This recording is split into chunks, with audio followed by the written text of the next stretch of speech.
Good evening, welcome to study time. ఇవాల్టి study టైంలో మనం డిస్కస్ చేసుకోబోయే టాపిక్ ఇంజనీర్ స్టూడెంట్స్కి సంబంధించి, ఇంజనీరింగ్ కాలేజీలకు సంబంధించి. అసలు ఇంజనీరింగ్లో కొత్త బ్రాంచ్లకి ఉపాధి అవకాశాలు ఏ విధంగా ఉన్నాయి, ఎంసెట్ వెబ్ ఆప్షన్స్ ఎంచుకునే దాంట్లో చాలా ఇబ్బంది పడుతుంటారు, ఎలాంటి జాగ్రత్తలు తీసుకోవాలి, అలాగే కేపీఆర్ఐటి కొమ్మూరి ప్రతాప్ రెడ్డి కాలేజ్ యొక్క ప్రత్యేకతలు ఏంటి మనకు తెలియజేయడానికి, అలాగే ఇంజనీరింగ్ కోర్స్కి సంబంధించి ఎలాంటి డౌట్స్ ఉన్నా దానిపై మనకి డౌట్స్ క్లారిఫై చేయడానికి మనతో ఉన్నారు ఎంసెట్ కౌన్సిలింగ్ అడ్వైజర్ దినేష్ కుమార్ గట్టు గారు, అలాగే వ్యక్తిత్వ వికాస నిపుణులు గంప నాగేశ్వరరావు గారు. నమస్తే అండి, welcome to our studio both of you. Yeah అండి, సో ఫస్ట్ ఆఫ్ ఆల్ మీ ఇద్దరికి కూడా కంగ్రాచులేషన్స్. మీ కాలేజ్కి, కేపీఆర్ఐటి కాలేజ్కి NBA NSE అక్రిడేషన్ వచ్చింది. యా, ఇక coming to the next point, EAMCET first phase counselling seat allotment తర్వాత ప్రాసెస్ అనేది ఎట్లా ఉంటుందండి? ఎందుకంటే చాలా మంది స్టూడెంట్స్ వెబ్ ఆప్షన్స్ ఎంపికలో చాలా ఇబ్బంది పడ్డారు కదా, సో అలాంటి వారికి మీరు ఇచ్చే సజెషన్స్ ఏంటి? మనకి ఫస్ట్ ఫేజ్ అలాట్మెంట్స్ వచ్చేసి 24th వచ్చేసాయి. రేపు 28th లాస్ట్ డేట్ అనమాట ఫీజ్ పే చేయడానికి. ఎవరైతే స్టూడెంట్స్ ఫస్ట్ సీట్ అలాట్ అయిందో వాళ్ళు ఆ కాలేజీ అంటే ఫస్ట్ tsemset.nic.in వెబ్సైట్ ఓపెన్ చేసేసి వాళ్ళ అలాట్మెంట్ ఆర్డర్ డౌన్లోడ్ చేసుకోండి. అలాట్మెంట్ ఆర్డర్ డౌన్లోడ్ చేసుకున్న తర్వాత అదే అలాట్మెంట్ ఆర్డర్ మీద మీరు ఎంత ఫీజు పే చేయాలి అనే విషయం రాసుంటుంది.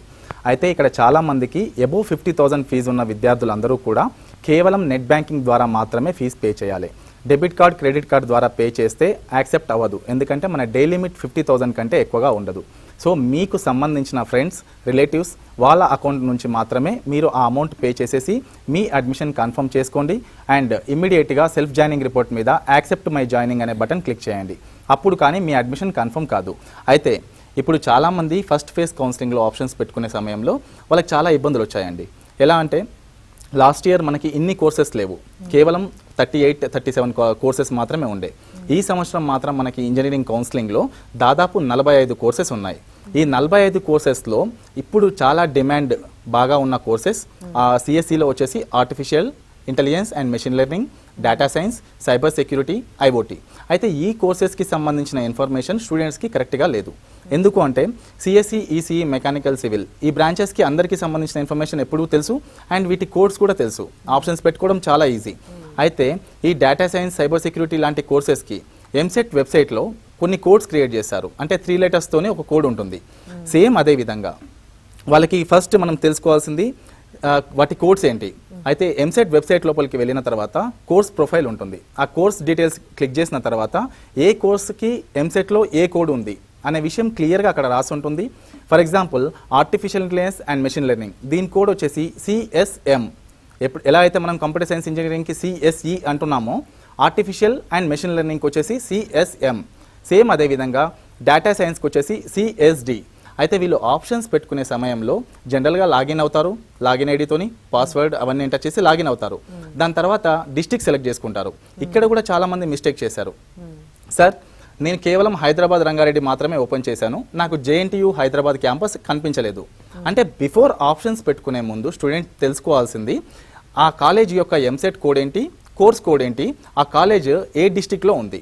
ఇప్పుడు JNTU హైదరాబాద్ మనకి రెగ్యులర్గా హైదరాబాద్ అనిపిస్తుంది, బట్ కౌన్సిలింగ్కి వచ్చేసరికి అది మేడ్చల్ జిల్లాలో ఉంది. అంటే MDL అంటే స్టూడెంట్ మేడ్చల్ జిల్లా సెలెక్ట్ చేసుకోకపోతే ఆ కాలేజ్ అవుపించదు, తన ఆప్షన్ పెట్టుకోలేడు. సో అలా చాలామంది కాలేజ్ కోడ్ కనిపించక కూడా ఆప్షన్స్ పెట్టుకోలేదు. అయితే ఇప్పుడు ఈ కొత్త కోర్సెస్ ఏవైతే ఉన్నాయో, జనరల్గా ఇంజనీరింగ్లో మనకి ఆప్షన్స్ పెట్టుకునే సమయంలో ENG కోర్సెస్ అంటే ఇంజనీరింగ్కి సంబంధించిన కోర్సెస్, దాని తర్వాత AEC courses allied engineering courses. So engineering కోర్సెస్లో మనకి regular courses CSE, ECE, EEE, mechanical, civil ఇవన్నీ ఉంటాయి. నెక్స్ట్ AEC కోర్సెస్లో electronics and telematics, electronics and computer engineering, next computer science and business management ఈ కోర్సెస్ ఉంటాయి. ఇకపోతే థర్డ్ AGE కోర్సెస్, దీంట్లో aeronautical, automobile ఈ కోర్సెస్ ఉంటాయి. దాని తర్వాత కోర్సెస్లో CRC కోర్సెస్ అంటే కంప్యూటర్ సైన్స్ రిలేటెడ్ కోర్సెస్. అయితే ఈ కంప్యూటర్ సైన్స్ రిలేటెడ్ కోర్సెస్ చాలామంది చేసే మిస్టేక్ ఏంటంటే కిందికి స్క్రోల్ చేయకపోవడం వల్ల ఆర్టిఫిషియల్ ఇంటెలిజెన్స్, డేటా సైన్స్ ఎక్కడ ఉందో తెలియలేదు. అండ్ CRC కోర్సెస్ అనుకుంటే వాళ్ళు ఏమనుకున్నారు, ఇది ఇంజనీరింగ్కి సంబంధం లేదేమో అనుకున్నారు. ఎందుకంటే దాని కిందనే PHM కోర్సెస్ ఉంటుంది, అంటే pharma related courses, B pharmacy, pharma D, biotechnology, biomedical engineering ఈ కోర్సెస్ అన్నీ కూడా అందులో ఉంటాయి. ఎగ్జాక్ట్లీ దానిపైననే CRC కోర్సెస్ అని ఉంటుంది. దాంట్లో ఉండే కోర్సెస్ అన్నీ కూడా కంప్యూటర్ సైన్స్ రిలేటెడ్ కోర్సెస్. అందులో especially artificial intelligence and machine learning, దాని కోడ్ వచ్చేసి సిఎస్ఎం. ఓన్లీ డేటా సైన్స్ దాని కోడ్ వచ్చేసి సిఎస్డి. సో స్టూడెంట్స్ క్లియర్గా ఫస్ట్ ఎంసెట్ కాలేజ్ కోడ్ ఏంటి, ఏ డిస్టిక్లో ఉంది, ఆ కాలేజ్ యొక్క కోర్స్ కోడ్ ఏంటి, ఈ డీటెయిల్స్ అన్ని క్లియర్గా తెలుసుకున్న తర్వాతనే ఆప్షన్స్ పెట్టుకోండి. ఎందుకు చెప్తున్నాను అంటే దాదాపు ఇంజనీరింగ్లో మనం 45 బ్రాంచెస్ ఉన్నాయని చెప్పాము. అందులో తెలంగాణలో దాదాపు 178 కాలేజీలు, అంటే గవర్నమెంట్ ప్రైవేట్ ఇంజనీరింగ్ కాలేజ్ 178 కాలేజీలు ఉన్నాయి టోటల్ తెలంగాణలో. అయితే చాలామందికి కేవలము ఆ 2-3 బ్రాంచెస్ మాత్రమే కనపడుతున్నాయి, అంటే సిఎస్సి, ఈసీఈ, ఐటీ. మిగతా బ్రాంచెస్ ఎవరు తెలుసుకోవట్లే. సో పేరెంట్ స్టూడెంట్ ఫస్ట్ తెలుసుకోవాల్సింది అసలుకి కొత్త బ్రాంచెస్ అయిన ఆర్టిఫిషియల్ మెషిన్ లెర్నింగ్, డేటా సైన్స్కి ఎలాంటి ఉపాధి అవకాశాలు ఉన్నాయి, ఫ్యూచర్లో ఈ సబ్జెక్టులు చదవాలి అంటే మనకి ఎలాంటి సబ్జెక్ట్స్ పైన గ్రిప్ ఉండాలి, అంటే మ్యాథమెటిక్స్ మీద, స్టాట్స్ మీద, ఫిజిక్స్ మీద ఎంతవరకు మనకి నాలెడ్జ్ ఉండాలి, ఈ విషయాలన్నీ క్లియర్గా తెలుసుకున్న తర్వాతనే ఆప్షన్స్ పెట్టుకోండి. ఫస్ట్ ఫేజ్ కౌన్సిలింగ్లో దాదాపు ఆప్షన్స్ పెట్టుకోవడం తెలియక 4603 మందికి సీట్లు రాలేదండి. కొంతమందికి సీట్స్ వచ్చినా కూడా వాళ్ళు సాటిస్ఫై అవ్వలేదు. చాలామంది కేపీఆర్ఐటీ కాలేజ్, సార్ మీ కాలేజ్లో డేటా సైన్స్ ఆప్షన్ పెట్టుకుందామంటే నాకు కనిపించలేదు అన్నారు. సో వాళ్ళు కిందికి స్క్రోల్ చేయలే, అంటే కొంచెం కన్ఫ్యూజన్ క్రియేట్ అయింది. ఈ కోడ్స్ కూడా బిఫోర్ 1 డే, కౌన్సిలింగ్కి 1 డే బిఫోరే కన్ఫర్మ్ అయ్యాయి. అంటే ఏ కోర్స్కి ఏ కోడ్ ఉంటుందన్న విషయం 1 డే బిఫోర్ కన్ఫర్మ్ కావడం వల్ల వాళ్ళకి ఆప్షన్ పెట్టుకోవడం సరిగా తెలవలేదు. సో ఇప్పటికీ ప్రాబ్లం లేదండి. అగైన్ సెకండ్ ఫేజ్ కౌన్సిలింగ్ రేపు 30-31వ తారీఖు ఉంది. దాని అలాట్మెంట్స్ కూడా 2వ తారీఖు వస్తున్నాయి. ఏ కాలేజ్కి కోడ్ ఏంటి, ఏ కోర్స్కి కోడ్ ఏంటి, ఇవి క్లియర్గా తెలుసుకున్న తర్వాత ఆప్షన్స్ పెట్టుకోండి. రైట్. నాగేశ్వరరావు గారు, మీ ఒక వ్యక్తిత్వ వికాస నిపుణులు, మీరు ఎంతోమంది స్టూడెంట్స్ని చూసుంటారు ఇప్పటివరకు మీకున్న ఎక్స్పీరియన్స్లో. ఒక 4 years ఇంజనీరింగ్ చేసినప్పుడు ఒక స్టూడెంట్ దాంట్లో నంబర్ 1 ర్యాంక్ రావాలి అంటే, నంబర్ 1 ర్యాంకింగ్లో ఉండాలి అంటే తల్లిదండ్రులు, పేరెంట్స్ వాళ్ళకి మీరిచ్చే సజెషన్స్ ఏంటి, ఎట్లా ఉండాలంటారు? ఓకే, నేను తల్లిదండ్రులు వాళ్ళ గురించే కాదు, విద్యార్థుల గురించి చెప్తున్నాను.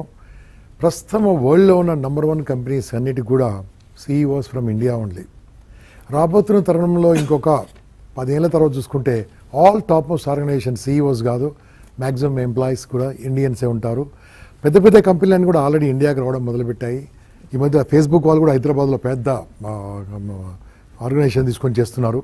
అంటే నేను ఏం చెప్తున్నా అంటే, తల్లిదండ్రులారా నేను మీకు చెప్పేది ఒకటి, మీ పిల్లల్ని 10th వరకు ఎలా పెంచారు, చాలా జాగ్రత్తగా పెంచారు. ఇంటర్మీడియట్లో వాళ్ళు చాలా జాగ్రత్తగా చదివించారు, ఒక చిన్న రూమ్లో పెట్టి చదివించారు, బయట చేయించుంటారు. రైట్, ఇప్పుడు ఇంజనీరింగ్లో వాళ్ళు కాస్త పెద్దగా అయినట్టుగా, ఒక రెక్కలు వచ్చినట్టుగా బయటకు వెళ్ళిపోతూ ఉంటారు పిల్లలు. ఇప్పుడు బాగా అబ్జర్వ్ చేయాల్సిన అవసరం ఉంది తల్లిదండ్రులకు. ఈ వయస్సు చాలా ఇంపార్టెంట్, పక్కదారులు పట్టే వయసు ఇది. ఈ వయసులో మీరు చాలా జాగ్రత్త చూసుకోవాల్సిన అవసరం ఉంది. దీంతో పాటు కొత్త కొత్త కోర్సులు ఇప్పుడు చెప్పారు దినేష్ గారు, చూడండి. సో ఎన్ని కోర్సులు మీ కాలేజీలో కూడా, వీళ్ళ కాలేజీలో కూడా కొన్ని వచ్చాయని చెప్పారమ్మా. మీ కాలేజీ కూడా 2 డేటా సైన్స్. ఇది ఎంత మంచిదంటే, నేను ఈ కాలేజీకి ప్రమోషన్ కాదండి, ఫ్యూచర్లో ఈ 2 కోర్సులు చేసిన వాళ్ళు అన్ఎంప్లాయీస్ ఉండరు. కానీ మనకు తెలియదు కదా, మనకు తెలిసిందే తెలుసు. మీకు తెలిసిందే తెలుసు కాబట్టి ఎక్కడ ఉంటారో అక్కడే ఉంటారు. తెలియని తెలుసుకుంటే ఎక్కడో ఉంటాం కాబట్టి తెలియని తెలుసుకోవాలంటే జీవితంలో ఇది డేటా సైన్స్ అండి. ఏందండి, ప్రపంచం మొత్తం జరగబోతుంది అదే. ఆర్టిఫిషియల్ ఇంటెలిజెన్స్ మాట్లాడుతుంటే కనిపెట్టేస్తుంటుంది. కార్లు ఎన్ని వచ్చాయి చెప్పండి. అంటే ఇవన్నిటిలో కాస్త ఆలోచించి 4 ఏళ్ళు మీ పిల్లల్ని ఎలా చదివిస్తే వాళ్ళ జీవితాంతం ఎంత అద్భుతంగా ఉంటారో, ఆనందంగా ఉంటారో, అవన్నీ కావాలంటే తల్లిదండ్రులారా కాస్త అందరిని అడగండి, 10 మందిని ఎంక్వైరీ చేయండి. ఎటువంటి కాలేజ్ ఇప్పుడు ఫస్ట్ కౌన్సిలింగ్లో ఏమైందో నాకు తెలియదు, మీకు అనుకోకుండా అద్భుతమైన అవకాశం 2వ కౌన్సిలింగ్ ఉంది. మనం చిన్న ఒక పెన్ను కొంటేనే, షర్టు కొంటేనే దాన్ని ముట్టుకొని పట్టుకొని కలర్స్ ఎలా ఉంది చూసుకుంటామే. మీరు జీవితాన్ని మార్చే మళ్ళీ చెప్తాను, జీవితాన్ని మార్చే 4 ఏళ్ళ కాలేజీని సరైన కాలేజీ ఎంచుకోండి. అది న్యాక్ ఉందా, దానికి కరెక్ట్ ఉందా, ఇవన్నీ కరెక్ట్ చూసుకోండి. ఫ్యాకల్టీ ఎలా ఉంది అన్ని చూసుకొని సెలెక్ట్ చేసుకోండి, అప్పుడు బాగుంటుందండి. This I want to say about the మంచి సజెషన్స్ ఇచ్చారండి స్టూడెంట్స్ అందరికీ కూడా. కాలర్ లైన్ లో ఉన్నారు, ఒక కాల్ తీసుకుందాం. హైదరాబాద్ నుంచి ధీరజ్ గారు, నమస్తే అండి. నమస్తే మ్యామ్. మీ డౌట్ ఏంటో అడగండి. ఏం లేదు మ్యామ్, మాకు ఫస్ట్ అలాట్మెంట్ లో సీట్ రాలేదు. చెప్పండి ధీరజ్ గారు. మాకు ఫస్ట్ అలాట్మెంట్ లో సీట్ రాలేదు సార్. ఓకే, మీ ర్యాంక్ ఎంత వచ్చింది sir? Rank sir 27,758 sir. Yes, ఇంతకుముందు చెప్పాను కదండి, ఫస్ట్ ఫేజ్ లో ఆప్షన్స్ పెట్టుకోవడం తెలియక. సార్ చెప్పండి. అందువల్ల ఏమైందంటే మాకు ఫస్ట్ అలాట్మెంట్ లో రాలేదు సార్. ఇప్పుడు మళ్ళీ సెకండ్ అలాట్మెంట్ లో పెట్టుకోవాలంటే మళ్ళీ ఫస్ట్ నుంచి ప్రాసెస్ అంతా చేసుకురావాలా సార్? నో నీడ్ అండి, నో నీడ్. మీరు ఫస్ట్ ఫేజ్ కౌన్సిలింగ్ లో సర్టిఫికేట్ వెరిఫికేషన్ చేయించుకున్నారు కాబట్టి ఫస్ట్ ఫేజ్ కౌన్సిలింగ్ లో మీ దగ్గర ఉన్న లాగిన్ ఐడి, పాస్వర్డ్ అవే డీటెయిల్స్ తోనే అగైన్ ఆప్షన్స్ పెట్టుకోవచ్చు. అగైన్ మళ్ళీ మీరు సర్టిఫికేట్ వెరిఫికేషన్ కానీ ప్రాసెసింగ్ అంటే ప్రాసెసింగ్ ఫీ పే చేయడం ఇవేమీ ఉండవండి. జస్ట్ 31st రోజు లాగిన్ అవ్వండి, మీరు కావాల్సిన ఆప్షన్స్ పెట్టుకోండి. బట్ ఒక విషయం గుర్తుంచుకోండి సార్, మీ ర్యాంక్కి ఫస్ట్ ఫేజ్లో మంచి కళలో వచ్చే అవకాశం ఉండే, కానీ అప్పుడు మీరు తక్కువ ఆప్షన్స్ పెట్టుకోవడం వల్ల మీకు సీట్ రాలేదు. సెకండ్ ఫేజే ఫైనల్ ఫేజ్ కౌన్సిలింగ్ కాబట్టి సాధ్యమైన ఎక్కువ ఆప్షన్స్ పెట్టుకోండి సార్. దీని తర్వాత మనకి ఇంకొక కౌన్సిలింగ్ లేదు. అగైన్ మళ్ళీ మనం ఇంజనీరింగ్ చేయాలి అంటే మేనేజ్మెంట్ కోటాలో జాయిన్ కావాలి. ఆ తర్వాత మనకు చాలా ఇబ్బంది అవుతుంది. Second phase is final phase. చాలా ఎక్కువ ఆప్షన్స్ మాత్రమే పెట్టుకోండి. రైట్ అండి. దినేష్ గారు, ఒక కాలేజ్ ఇంజనీరింగ్ కాలేజ్ చూస్ చేసుకోవాలంటే స్టూడెంట్స్ కానీ వాళ్ళ పేరెంట్స్ కానీ ఫస్ట్ ఏం చేస్తారంటే ఆ కాలేజ్ యొక్క ర్యాంకింగ్ చూస్తారు, అక్రిడేషన్ ఉందా లేదా చూస్తారనమాట. సో మీ దాని ప్రకారం చూస్తే మీ కేపీఆర్ఐటి కాలేజ్కి ర్యాంకింగ్స్ ఎట్లా ఉన్నాయి, దీనివల్ల ఎలాంటి ప్రయోజనాలు ఉంటాయంటారు? సో సింపుల్గా ఫస్ట్ లైన్, మన కేపీఆర్ఐటి కాలేజ్లో ఫస్ట్ ఫేజ్ కౌన్సిలింగ్లో సీట్స్ ఫిల్ అయిపోయాయి. The only reason KPRIT college is having NAC accreditation and NBA accreditation. NAC national accreditation assessment council, NBA national board of accreditation. ఈ రెండు కూడా సెంట్రల్ గవర్నమెంట్కి సంబంధించిన అటానమస్ బాడీస్. అంటే ఇండియా మొత్తంలో ఉన్న ఇంజనీరింగ్ కాలేజెస్లో ఫెసిలిటీస్, ఫ్యాకల్టీ, ప్లేస్మెంట్స్, ఎవ్రీథింగ్ అన్ని క్లియర్గా పర్ఫెక్ట్గా ఉంటేనే ఈ అక్రిడేషన్స్ వస్తాయి. కేపీఆర్ఐటి కాలేజ్కి NBA అక్రిడేషన్ ఉంది, NAC అక్రిడేషన్ ఉంది. సో స్టూడెంట్స్ అందుకే ఈజీగా దీన్ని ఆప్ట్ చేసుకుంటున్నారు. ఇంత తక్కువ సమయంలో ఒక కాలేజ్ మంచిదా కాదా ఎలా తెలుసుకోవాలి? అంత తక్కువ సమయంలో మనం తెలుసుకోలేము కాబట్టి గవర్నమెంట్ ఆల్రెడీ ఫిల్టర్ చేసి పెట్టింది.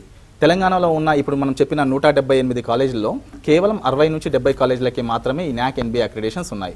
ఇలాంటి కాలేజెస్లో ఆప్షన్స్ పెట్టుకోవడం వల్ల వాళ్ళకి ఎలాంటి ఇబ్బంది ఉండదు. అండ్ ప్లేస్మెంట్స్ విషయంలో 100% ప్లేస్మెంట్ ఆఫ్టర్ 4 years వచ్చేస్తుంది. ఇకపోతే కోర్సెస్, మన కాలేజ్కి NBA NAC అక్రిడేషన్ ఉంది కాబట్టి ఆర్టిఫిషియల్ ఇంటెలిజెన్స్, డేటా సైన్స్ ఈ రెండు కోర్సెస్కి కూడా మంచి ప్లేస్మెంట్స్ ఉన్నాయి. అంటే కొత్తగా తెలంగాణలో ఇంట్రడ్యూస్ చేశారు కాబట్టి వీటికి చాలా మంది భయపడేది ఫ్యాకల్టీ ఏ విధంగా ఉంటారు. మన దగ్గర బెంగళూరు యూనివర్సిటీ నుంచి ఎవరైతే ఆర్టిఫిషియల్ ఇంటెలిజెన్స్లో PhD కంప్లీట్ చేసి ఉన్నారో వాళ్ళు మన కాలేజ్లో ఫ్యాకల్టీస్గా ఉన్నారు. సో ఇలా అద్భుతమైన ఫ్యాకల్టీస్ ఉన్నప్పుడు ఆ సబ్జెక్ట్ని ఈజీగా టీచ్ చేయొచ్చు, స్టూడెంట్ కూడా ఈజీగా సబ్జెక్ట్ నేర్చుకోగలుగుతాడు. అండ్ అదే సబ్జెక్ట్లో అంటే ఆర్టిఫిషియల్ లాంటి సబ్జెక్ట్లో డాక్టరేట్స్ ఉన్నారు కాబట్టి 4th year అయిపోగానే ఇమ్మీడియట్గా జాబ్స్ వస్తాయి. అండ్ ప్లేస్మెంట్స్ విషయానికి ప్రాబ్లం లేదండి. ఈ ఆర్టిఫిషియల్ మెషిన్ లెర్నింగ్ కోర్సెస్కి అద్భుతమైన అవకాశాలు ఉన్నాయి. నెక్స్ట్ మనం దాని గురించి కూడా మాట్లాడుకుందాం. ఓకే, ఇప్పుడు కొమ్మూరి ప్రతాప్ అండ్ ర్యాంకింగ్స్ అన్నారు కదా ఇంతకుముందు మీరు, మనకి times of India, the week ఈ రెండు కూడా మనకు అందరికీ తెలుసు. ఇండియాలో the best and reputed magazines and news papers వాళ్ళు మన కాలేజ్కి 17th best, 12th best engineering colleges in Telangana state ఇచ్చారు. అంటే తెలంగాణలో ఉన్న 178 కాలేజీల్లో 17th బెస్ట్ ఇంజనీరింగ్ కాలేజ్ అంటే ఎలా ఇస్తున్నారు అంటే మన దగ్గర ఉన్న ప్లేస్మెంట్స్, మన దగ్గర ఉన్న ఫ్యాకల్టీ, కాలేజీ ఉన్న ఫెసిలిటీస్, అద్భుతమైన ఆడిటోరియం అండ్ స్పోర్ట్స్ యాక్టివిటీస్ ఇవన్నీ ఉన్నాయి కాబట్టి మన కాలేజ్కి ఆ ర్యాంకింగ్స్ ఇచ్చారు. ఫస్ట్ ఫేజ్ కౌన్సిలింగ్లో సీట్స్ అన్ని ఫిల్ అయిపోయాయి. ఓకే, ఇప్పుడు అంటే ఇందాక మీరు చెప్పినవే ఇంకా మీ కాలేజ్ ప్రత్యేకతలు అనుకోవచ్చా? ఇంకా ఎలాంటి ప్రత్యేకతలు అంటే మేడం ఇప్పుడు మీకు తెలుసు చాలా వరకు సార్ చెప్పారు ఇంతకుముందు, ఒక చిన్న కాలేజ్లో ఇంటర్మీడియట్ కంప్లీట్ చేసుకొని వాళ్ళు అప్పుడే బయటకు వస్తుంటారు. వీళ్ళకి స్ట్రెస్ ఫ్రీ ఉండాలి అంటే ప్రశాంతమైన వాతావరణంలో చదువుకోవాలి. కేపీఆర్ఐటి వచ్చేసి 22 acres గ్రీన్ క్యాంపస్ అండి. ఈ 22 acres గ్రీన్ క్యాంపస్తో పాటు డెడికేటెడ్ ప్లేస్మెంట్ టీమ్ అంటే ప్రతి ప్లేస్మెంట్ టీం ఎవరైతే ట్రైనింగ్ ప్లేస్మెంట్ ఆఫీసర్ ఉన్నారో ప్రతి ఒక్క కంపెనీని విజిట్ చేసి మన కాలేజ్ గురించి ఎక్స్ప్లెయిన్ చేసి కంపెనీస్ని కాలేజ్కి విజిట్ చేసేలా చేస్తున్నారు. దానివల్ల లాస్ట్ ఇయర్ 85% ప్లేస్మెంట్స్ వచ్చేసాయి. ఇకపోతే రూరల్ బ్యాక్గ్రౌండ్ నుంచి హైదరాబాద్కి వచ్చి ఎవరైనా ఇంజనీరింగ్ చదువుకోవాలనుకున్నప్పుడు వాళ్ళు ఇక్కడికి రాగానే అకామిడేషన్ ఫెసిలిటీస్ గురించి చాలా బాధపడతారు. In campus hostel for boys and girls ఉంది కాబట్టి వాళ్ళు ఎలాంటి ఇబ్బంది పడకుండా కాలేజ్ చాలా బాగుంటుంది కాబట్టి క్యాంపస్ హాస్టల్ కూడా ఉంది కాబట్టి మీరు ధైర్యంగా మీ అబ్బాయిని అమ్మాయిని కాలేజ్లో జాయిన్ చేయొచ్చు. ఇకపోతే అందరూ ఆలోచించేది ప్లేస్మెంట్స్. కేపీఆర్ఐటి కాలేజ్లో సీడ్ అనే ఒక ప్రోగ్రామ్ ఉంది. దీని ఉద్దేశం ఏంటంటే స్టూడెంట్ 4 yearsలో ఉన్నప్పుడే అలాంగ్ విత్ అకాడమిక్స్ వాళ్ళకి కావాల్సిన లైఫ్ స్కిల్స్ అన్ని నేర్పించాలి. అంటే కమ్యూనికేషన్ స్కిల్స్ కావచ్చు, అండ్ C++, జావా, పైథాన్ లాంటి లాంగ్వేజెస్ కావచ్చు, అర్థమెటిక్ రీజనింగ్ స్కిల్స్ నేర్పించడం కావచ్చు. ఇవన్నీ కూడా along with academics every week 6 గంటలు నేర్పిస్తారు. అంటే చాలామంది పేరెంట్స్ అంటారు ఫస్ట్ ఇయర్లో జాయిన్ చేయగానే మా అబ్బాయిని ఏదైనా కోర్సెస్లో నేర్పించాలా, అమీర్పేటలో కానీ ఇంకెక్కడైనా ఇన్స్టిట్యూట్లో జాయిన్ చేయించాలా అవసరం లేదండి. అన్ని కేపీఆర్ఐటీ కాలేజ్లో అలాంగ్ విత్ అకాడమిక్స్ ఈ సబ్జెక్ట్స్ అన్ని నేర్పిస్తున్నారు కాబట్టి వాళ్ళు 4 years కంప్లీట్ కాగానే ఈజీగా ప్లేస్మెంట్స్ వచ్చేస్తున్నాయి. ఇకపోతే కేపీఆర్ఐటీ ఐఐటి బాంబేకి సంబంధించిన ఐఐటి బాంబే ఏదైతే ఉందో ఇండియా రెప్యూటెడ్ ఐఐటి, దానికి రిమోట్ సెంటర్. అంటే అక్కడ ఉన్న నాలెడ్జ్ అంతా ఇక్కడ షేర్ చేసుకోవడము, స్టూడెంట్స్కి ఆ ఇన్ఫర్మేషన్ షేర్ చేయడము, దానివల్ల వాళ్ళు సబ్జెక్ట్ నాలెడ్జ్ గెయిన్ చేయడము, ప్లేస్మెంట్స్కి ఈజీగా ప్రిపేర్ అవ్వడం జరుగుతుంది. సో కేపీఆర్ఐటీ అక్రిడేషన్స్లో కానీ, ఫెసిలిటీస్లో కానీ, ఫ్యాకల్టీస్లో కానీ, ఇన్ఫ్రాస్ట్రక్చర్లో కానీ and social life, especially engineering college అనగానే టెక్ ఫెస్ట్లు అంటారు అండ్ క్లబ్స్ అంటారు, ఇవన్నీ కూడా నాలెడ్జ్ షేర్ చేసుకోవడానికి చాలా అద్భుతంగా ఉండే ఫెసిలిటీస్. సో సింపుల్గా చెప్పాలి అంటే KPRIT itself excellence. Okay, nice. So మీరు చెప్పండి నాగేశ్వరరావు గారు, తొందరలో ఇంకా ఇంజనీరింగ్ క్లాసెస్ కూడా స్టార్ట్ కాబోతున్నాయి. సో పిల్లలు ఆ స్ట్రెస్ని జయించాలి. ఇంజనీరింగ్ అంటే కొంచెం స్ట్రెస్తో కూడుకున్న ఎడ్యుకేషన్ అని అంటారు కదా. సో ఆ స్ట్రెస్ని జయించి వాళ్ళు సక్సెస్ఫుల్గా ఇంజనీరింగ్ కంప్లీట్ చేయాలంటే మీరిచ్చే మంచి సజెషన్స్ ఏంటి? స్ట్రెస్ ఉండాలండి. స్ట్రెస్ కొద్దిగా ఉంటే మంచిదే ఉంటుంది, కానీ ఎక్కువ స్ట్రెస్ ఉండొద్దు. ఏం చేస్తారంటే చాలామంది ఇంజనీరింగ్ పిల్లలు నాకు తెలిసినంత వరకు 1 day బ్యాటింగ్ చేస్తూ ఉంటారు. 1 day బ్యాటింగ్ అంటే రేపు ఎగ్జామ్ అయితే ఈరోజు బుక్స్ ఓపెన్ చేస్తూ ఉంటారు. అలా కాదండి, ప్రతిరోజు క్లాసులు అటెండ్ అయితే మీకు స్ట్రెస్ ఉండదు. ఎప్పుడు చదువుకుంటే, ఎప్పుడు విన్నది అప్పుడు చదువుకుంటే స్ట్రెస్ ఉండదు. దాంతోపాటు ఇంగ్లీష్ నేర్చుకుంటూ మీ ఫ్రెండ్స్తో పాటు ఆడుకోండి, అల్లరి చేయండి, అవన్నీ ఉండాలి కంపల్సరీ. యూత్ అన్నప్పుడు గ్యారంటీ. దాంతోపాటు ఎప్పటి సబ్జెక్టు ఇంకోటి, ఎందుకంటే మీకు మంచి విషయం తెలుసా, 6 నెలలకు ఎగ్జామ్ అయిపోతుంది. మీ మిగతా సబ్జెక్టులు ఇయర్లో ఒకసారి రాయాలి, 6 నెలలకు ఒకటి. సెమిస్టర్ సిస్టంలో చాలా అద్భుతంగా చేసుకోవచ్చు. ఎందుకోసం అంటే నాకు తెలిసినంత వరకు ఈ ప్రపంచంలో ఏదన్నా కనుగొన్నారు, ఏదన్నా చేశారంటే దానికి కేవలం ఇంజనీర్. నా ముందున్న కెమెరా కావచ్చు, నేను కూర్చున్న కుర్చీ కావచ్చు, నేను వేసుకునే బ్లేజర్ కావచ్చు, నా ముందున్న మొబైల్ కావచ్చు, ఎనీథింగ్. ఓ డాక్టర్ బతకాలన్నా, ఎవరు బతకాలన్నా, ఏం చేయాలన్నా ఇంజనీరింగే మోస్ట్ ఇంపార్టెంట్. కాబట్టి ఏ బ్రాంచ్కి సంబంధం లేకుండా ఏ బ్రాంచ్ అయినా తీసుకోండి, అద్భుతంగా చదువుకోండి. మెకానికల్ వాళ్ళు సాఫ్ట్వేర్ రాలేదా, సివిల్ వాళ్ళు సాఫ్ట్వేర్ రాలేదా, EEE వాళ్ళు సాఫ్ట్వేర్ రాలేదా, అలాంటిది ఏం కాదండి. ఉన్నప్పుడు ఈ ఒక ఆర్టిఫిషియల్ ఇంటెలిజెన్స్, మన డాటా సైన్స్, ఇవన్నీ కొన్ని చాలా మంచి కోర్సులు ఇప్పుడే చూసుకోండి. ఎప్పటికప్పుడు కంప్లీట్ చేసుకోండి. మీరు కొత్త క్రియేటివిటీ, కొత్త విషయాలు ఆలోచిస్తూ ముందుకెళ్ళండి. 100% no stress. This is my word to all of you my dear students. Okay, Dinesh గారు, మీరు ఇంతకు ముందు కూడా అప్పటి నుంచి చెప్తున్నారు AI and ML గురించి, అంటే artificial intelligence and machine learning గురించి. అసలు ఈ ఇంజనీరింగ్లో ఉపాధి అవకాశాలు ఏ బ్రాంచ్కి ఎట్లా ఉన్నాయండి?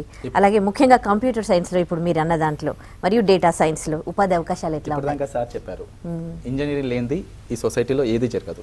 ఎందుకంటే ప్రతి ఒక్క అంశంలో కూడా ఇంజనీరింగ్ అవసరం చాలా ఉంటుంది. అయితే ఇంజనీరింగ్ బ్రాంచెస్లో కూడా సమానమైన అవకాశాలు ఉన్నాయి. అందులో ఈ సంవత్సరం కొత్తగా అని చాలామంది అనుకుంటున్నారు, బట్ అవి కొత్త బ్రాంచెస్ కాదండి. ఈ బ్రాంచెస్ ఇంట్రడ్యూస్ చేసి చాలా సంవత్సరాలు అవుతుంది, ఆర్టిఫిషియల్ మెషిన్ లెర్నింగ్ కానీ, డేటా సైన్స్ కానీ.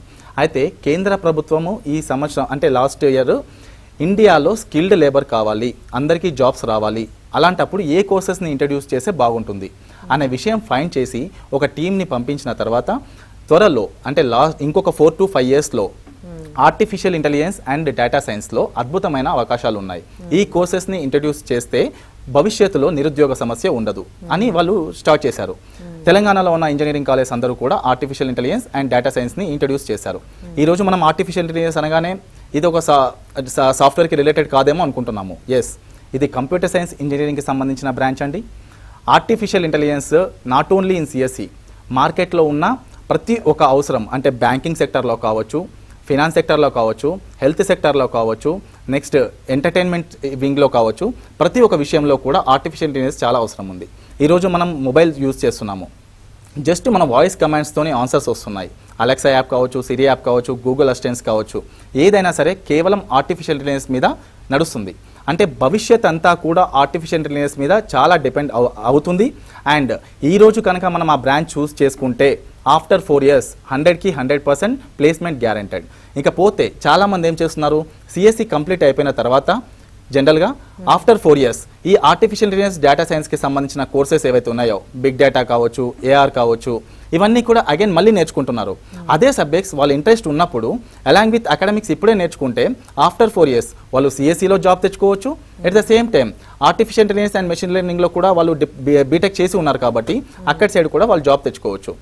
ఇకపోతే డేటా సైన్స్, ఈరోజు అందరూ డేటా సైన్స్ అంటున్నారు. అసలు డేటా సైన్స్ ఏంటి? ఈరోజు ఒక కంపెనీ రన్ అవ్వాలి, వాళ్ళ బిజినెస్ అద్భుతంగా ఉండాలి అంటే డేటా సైంటిస్టుల యొక్క ప్రభావం చాలా ఉంటుంది. ఎందుకంటే ఒక కంపెనీ రన్ అవ్వాలి అంటే వాళ్ళు డేటాని ఫిల్టర్ చేసుకొని వాళ్ళ టార్గెట్ కస్టమర్స్ ఎవరో, వాళ్ళ టార్గెట్ ఎవరో ఆ డేటాని, అంటే ఇప్పుడు for example large number of data ఉంటుంది, దాన్ని ఫిల్టర్ చేసేసి అందులో కూడా క్లీన్ డేటాని వాళ్ళకి తీసుకోవాలి. అంటే ఇప్పుడు ఫర్ ఎగ్జాంపుల్ ఏదో 100-200 డేటాలోకి వెళ్ళి 10-20 తీయడం చాలా ఈజీ, కానీ లార్జ్ నెంబర్ ఆఫ్ డేటా, కొన్ని కోట్ల డేటా, ఇంత డేటాని ఫిల్టర్ చేయాలి అంటే అది కేవలం డేటా సైంటిస్టులతోనే అవుతుంది. అంటే వాళ్ళు బిగ్ డేటా యూస్ చేయడము. ఈరోజు ఫేస్బుక్ ఉంది, కొన్ని కోట్ల మంది దాంట్లో ఉన్నారు సబ్స్క్రైబర్స్, బట్ మనం ఒక స్పాన్సర్డ్ యాడ్ చేయాలి అనుకున్నప్పుడు కేవలం తెలంగాణ రీజియన్లో ఉన్న డేటా స్టూడెంట్ మేల్ ఫీమేల్ మాత్రమే కావాలి అనుకున్నప్పుడు అంత తొందరగా ఫిల్టర్ ఎలా అవుతుంది? ద ఓన్లీ థింగ్ బియాండ్ దాని వెనుకంగా ఉన్నది డేటా సైంటిస్ట్. అంటే భవిష్యత్తులో డేటా సైంటిస్టుల అవసరం చాలా ఉంటుంది. ఎందుకు అంటే ఆర్టిఫిషియల్ ఇంటెలిజెన్స్, డేటా సైన్స్ ఈ రెండు కూడా ఇంటర్ రిలేటెడ్ అండి. ఏదైనా ఫీల్డ్, మనం ఫర్ ఎగ్జాంపుల్ బ్యాంకింగ్లో చాలా కొన్ని కోట్ల మంది ఖాతాదారులు ఉంటారు, వాళ్ళ ట్రాన్సాక్షన్స్ అన్ని డేటా ఫిల్టర్ చేస్తూ ఉండాలి. మనకు కావాల్సిన టైం పీరియడ్లో ఉన్న డేటా మనకు కావాలి. ఇదంతా కూడా మనకి ఈజీగా టాస్క్ అవుతుంది, బట్ బ్యాక్ ఎండ్లో ఉన్నదంతా కూడా డేటా సైంటిస్టులు. ఇకపోతే health care, logistics, finance, entertainment, cyber security, ఇలా ప్రతి ఒక్క విభాగంలో కూడా డేటా సైన్స్, మన ఆర్టిఫిషియల్ మెషిన్ లెర్నింగ్ వాళ్ళ అవసరం చాలా ఉంటుంది. కాబట్టి అండ్ మనకి లాస్ట్ ఇయర్ మన పిఎం నరేంద్ర మోడీ గారు కూడా ఒక విషయం చెప్పారు, artificial intelligence will unlock the unique potential of each person and will empower them to contribute more effectively to the society. అంటే ఆర్టిఫిషియల్ ఇంటెలిజెన్స్ అవసరము ఎంత గొప్పగా ఉందో పిఎం గారు కూడా చెప్పారు. అంటే భవిష్యత్తులో not only CSC, artificial intelligence, machine learning, data science దీని అవసరం కూడా చాలా ఎక్కువగా ఉంటుంది. అండ్ ఏ కాలేజీలో మనం జాయిన్ అవుతున్నామో అది చాలా ఇంపార్టెంట్. ఇంతకుముందు మీకు చెప్పాను, ఆర్టిఫిషియల్ ఇంటెలిజెన్స్లోనే పిహెచ్డి చేసిన ఫ్యాకల్టీ మన కాలేజీలో ఉన్నాడు. అంటే ఇప్పటికిప్పుడు కొత్తగా ఇంట్రడ్యూస్ చేసే కోర్స్ అని మనం అనుకుంటున్నాము, ఎప్పుడో పిహెచ్డి చేసిన ఫ్యాకల్టీ మన కాలేజీలో ఉన్నాడు. కాబట్టి పిహెచ్డి అంటే డాక్టర్ ఆఫ్ ఫిలాసఫీ, అంటే ఒక సబ్జెక్ట్ ఆర్టిఫిషియల్ ఇంటెలిజెన్స్ లాంటి ఒక విభాగంలో తను డాక్టరేట్ చేశాడు. అలాంటి వ్యక్తికి ఎంతో నాలెడ్జ్ ఉంటుంది. అలాంటి ఫ్యాకల్టీ మన కాలేజ్లో ఉండటం వల్ల వాళ్ళు ఈజీగా నాలెడ్జ్ని గెయిన్ చేయొచ్చు. అండ్ ప్లేస్మెంట్ దగ్గరికి వచ్చేసరికి సబ్జెక్ట్ విషయంలో మంచి గ్రిప్ సంపాదించి ఈజీగా ప్లేస్ అవ్వచ్చు. ఇకపోతే ప్లేస్మెంట్స్ విషయానికి, సార్ సిఎస్సి చేసే మనకి విప్రో వస్తుంది, మైక్రోసాఫ్ట్ వస్తుంది, బట్ ఆర్టిఫిషియల్ చేసే ఎక్కడ వస్తుంది? సేమ్ కంపెనీస్ అండి. మైక్రోసాఫ్ట్ కావచ్చు, ఐబిఎం కావచ్చు, గూగుల్ కావచ్చు, అమెజాన్ కావచ్చు, టాప్ రెప్యూటెడ్ కంపెనీస్ అన్నీ కూడా కొన్ని వేల కోట్ల ఇన్వెస్ట్మెంట్ ఆర్టిఫిషియల్ ఇంటెలిజెన్స్ మీద పెట్టారు. సో మీకు ప్లేస్మెంట్ విషయానికి అస్సలకి ప్రాబ్లం లేదు, ఆ భయం కూడా అవసరం లేదు. మీరు ఎంచక మీ artificial intelligence, machine learning, data సైన్స్ని కంప్లీట్ చేసుకోండి. ఆఫ్టర్ 4 years 100కి 100% మీరు మంచి కంపెనీలో ప్లేస్ అవుతారన్న విషయంలో ఎలాంటి డౌట్ అవసరమే లేదు. ఓకే, ఒకవేళ కౌన్సిలింగ్లో సీట్ రాలేదనుకోండి, కేపీఆర్ఐటీలో అడ్మిషన్ కావాలంటే ఎట్లా? ఇప్పుడు ఫర్ ఎగ్జాంపుల్ చాలా మందికి ఫస్ట్ ఫేజ్ కౌన్సిలింగ్లో సీట్ రాలేదు, ఇప్పుడు అడ్మిషన్స్ జరుగుతూనే ఉన్నాయి. దీన్ని బి కేటగిరీ అంటాము. ఒక కాలేజీలో 100 సీట్స్ ఉంటే 70 సీట్స్ కన్వీనర్ కోటా ద్వారా ఫిల్ చేయొచ్చు. త్రో కౌన్సిలింగ్ ఆప్షన్స్ పెట్టుకొని 30% కోటా కాలేజ్ వాళ్ళు ఫిల్ చేస్తారు. అయితే కేపీఆర్ఐటీ కాలేజ్ ప్రత్యేకత, there is no donations, no capitation fee. If ఒకవేళ మీకు మంచి మెరిట్ ఉండి ఐపీఈలో, ఎంసెట్లో మంచి మార్క్స్, మంచి ర్యాంక్ కనుక ఉంటే కేవలం మన కాలేజ్ ఫీజు 70,000, అదే 70,000కి మీకు సీట్ ఇస్తున్నారు. మీరు కనుక ఒకవేళ బి కేటగిరీలో మేనేజ్మెంట్ కోటాలో జాయిన్ అవ్వాలి అనుకుంటే first visit the campus and enquired about the institution. అక్కడ ఉన్న స్టూడెంట్స్తో మాట్లాడండి. ఆ తర్వాత అప్లికేషన్ ఫామ్ ఫిల్ చేసి మీరు అక్కడ ఉన్న అడ్మినిస్ట్రేటివ్ ఆఫీసర్కి ఇచ్చేస్తే మెరిట్ ఆధారంగా మీకు సీట్ ఇవ్వడం జరుగుతుంది. మన కాలేజీలో సిఎస్సి, ఈసీఈ, సిఎస్సిలో data science, CSC artificial intelligence and machine learning, civil engineering, electronics and communication engineering ఈ బ్రాంచెస్ అవైలబుల్ ఉన్నాయి. కాబట్టి మీరు కాలేజ్కి వచ్చి విజిట్ చేయండి, అడ్మిషన్ తీసుకోవచ్చు. ఓకే, ఈ చివరి ఫేజ్ కౌన్సిలింగ్ అనేది ఎప్పటి నుంచి స్టార్ట్ అవుతుందండి? క్లాసెస్ ఎప్పుడు స్టార్ట్ అయితే, ఆ తర్వాత ప్రాసెస్ అనేది ఎట్లా ఉంటుంది? ఇంతకుముందు ఒక స్టూడెంట్ నాకు సీట్ రాలేదు అన్నాడు. అలానే 4603 మందికి సీట్లు రాలేదు. కొంతమంది స్టూడెంట్స్కి సీట్స్ వచ్చినా కూడా సాటిస్ఫై అవ్వలేదు. అలాంటి స్టూడెంట్స్ అందరూ కూడా ఈ నెల 30, 31 ఈ 2 days వెబ్ ఆప్షన్స్ మళ్ళీ పెట్టుకోవచ్చు. వాళ్ళు అగైన్ మళ్ళీ సర్టిఫికేట్ వెరిఫికేషన్ చేయించుకోవాల్సిన అవసరము లేదు, ప్రాసెసింగ్ ఫీ పే చేయాల్సిన అవసరము లేదు. అంతకుముందు సర్టిఫికేట్ వెరిఫికేషన్ ఎవరైతే చేయించుకోలేదో వాళ్ళు మాత్రమే సర్టిఫికేట్ వెరిఫికేషన్ ఈ నెల 29వ తారీఖు చేయించుకోవాలి. 30, 31 ఆప్షన్స్ పెట్టుకోవాలి. ఇక్కడ 2 కేసెస్. నెంబర్ 1, ఫస్ట్ ఫేజ్ కౌన్సిలింగ్లో మంచి కాలేజీలోనే సీట్ వచ్చింది, ఇంకా అంతకంటే బెటర్ కావాలి అనుకున్నప్పుడు వాళ్ళు ఆప్షన్స్ కూడా ఫస్ట్ ఫేజ్లో వచ్చిన దానికంటే బెటర్ ఆప్షన్స్ మాత్రమే ఇవ్వాలి. నెంబర్ 2 కేస్, ఫస్ట్ ఫేజ్ కౌన్సిలింగ్లో అసలు సీటే రాలేదు, వచ్చినా కూడా రిపోర్ట్ చేయలేదు. అలాంటి స్టూడెంట్స్ సాధ్యమైన ఎక్కువ ఆప్షన్స్ ఇచ్చుకోవాలి. ఎందుకంటే సెకండ్ ఫేజ్ కౌన్సిలింగ్లో ఏ సీట్ అయితే మనకు వస్తుందో అదే ఫైనల్ అలాట్మెంట్, అదే ఫైనల్ సీట్. మళ్ళీ నాకు ఫస్ట్ ఫేజ్లో వచ్చిన సీట్ కావాలి అంటే ఇవ్వరు. ఎవరైతే ఫస్ట్ ఫేజ్ కౌన్సిలింగ్లో ఫీజు పే చేసి సెకండ్ ఫేజ్ కౌన్సిలింగ్కి వెళ్తారో అక్కడ వాళ్ళకి సీట్ రాకపోతే ఆల్రెడీ ఫీజు పే చేసి వెళ్ళారు కాబట్టి ఫస్ట్ ఫేజ్లో వచ్చిన సీట్ వాళ్ళకే ఉంటుంది. కానీ సెకండ్ ఫేజ్లో ఏదైనా కాలేజీలో సీట్ వచ్చిన తర్వాత నాకు ఫస్ట్ ఫేజ్లో వచ్చిన సీట్ కావాలి అంటే బ్యాక్ ఇవ్వరు. అండ్ సెకండ్ ఫేజ్లో కాలేజ్ చేంజ్ అవుతే మీరు బాధపడాల్సిన అవసరం లేదండి. మీకు ఏ కాలేజీలో అయితే సీట్ వచ్చిందో ఈ ఫీజు ఆ కాలేజ్కి ట్రాన్స్ఫర్ అవుతుంది. ఒకవేళ ఇంకా ఎక్సెస్ అమౌంట్ ఏమైనా ఉంటే అది మీరు పే చేసుకోవాలి. మీకు వచ్చే అవకాశం ఉంటే మీ అకౌంట్కి ట్రాన్స్ఫర్ అవుతుంది. బట్ 31st సాధ్యమైన ఎక్కువ ఆప్షన్స్ పెట్టుకోండి. College code KPRT, district code MDL. ఇలానే మీరు అన్ని కాలేజ్ కోడ్స్, డిస్ట్రిక్ట్ కోడ్స్ ఒక పేపర్ మీద రాసుకొని ఈ నెల 30-31 వెబ్ ఆప్షన్స్ పెట్టుకోండి. And all the best. Okay, right. Thank you so much Dinesh గారు అండ్ నాగేశ్వరరావు గారు.